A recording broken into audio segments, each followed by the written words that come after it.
Mr. Knight. Just gonna kind of go over your trailer with you when you come Monday, just kind of show you how we're testing it. So right now I've got it plugged up. This is a 24 model Chevrolet right here we're plugged up to. So as we're unplugged, hey, let me get it where you can see it here. As we're plugged in, we're getting about 11.81.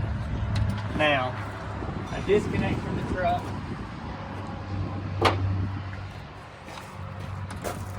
We're going to be down a little lower because we've tried to run the batteries down as much as we could. So we're at 947. Truck's been charging. I've had them down to about 8.5. What we're trying to do is just keep the 12 volt low. That way the converter has to work when we start that generator. I'm going to plug it back into my truck and we'll go inside and start the generator. And right now we got like lights on and we're running the furnace and so on and so forth.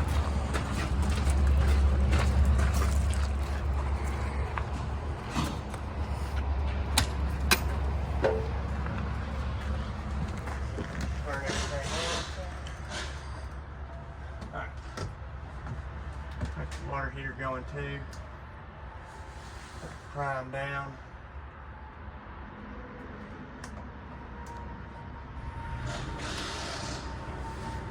Rock and roll. We'll give it time for that transfer switch to stop. We'll just wait. We've ran the generator probably 40-ish hours trying to get it to pop, taking it every which way. I plugged your coffee maker in. Just anything I can think that would make those fuses pop, I've tried, as far as from the heat pump, from the furnace.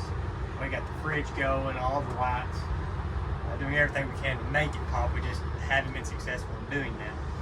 There was the reverse polarity fuse was popped, like it had been on a battery charge that was hooked up wrong. A lot of time it would do it because of that. That may not have been what it was, that may have been. But we got microwave light now, so our generator's got power. And grab the phone here. You can see down here right now, none of those fuses are currently popped. It's about 4 o'clock right now. We're gonna let it run for the next hour until we leave and just let it go. I'm kicking the heat pump on. Really, that shouldn't have any effect on those fuses. That's kind of a 110 power, but I've drugged those down as much as I could. What we think it could have been is the batteries. As those batteries, like when I plugged my truck in earlier, we had the batteries down to 8.5, as I mentioned.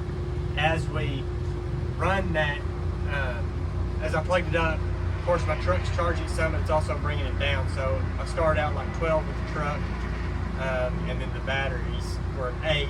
As you've seen, they've risen to about 9.5, so they're starting to equalize out. What we think could have happened while it was blowing that fuse, if your truck battery was low, the batteries on the coach were low, on the living quarters trailer was low as well. And that generator kicked up and was probably trying to run that charge through those batteries and as well charge the truck, and that could have popped. That's the only scenario that we can foresee right now. But we're gonna let it run here.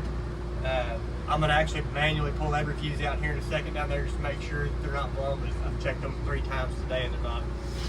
So we'll keep working on it, but if that don't work, we'll see you when you show up. We'll hook it up to your truck and we'll run a few more tests and see if we can figure out what's going on. Thank you very much.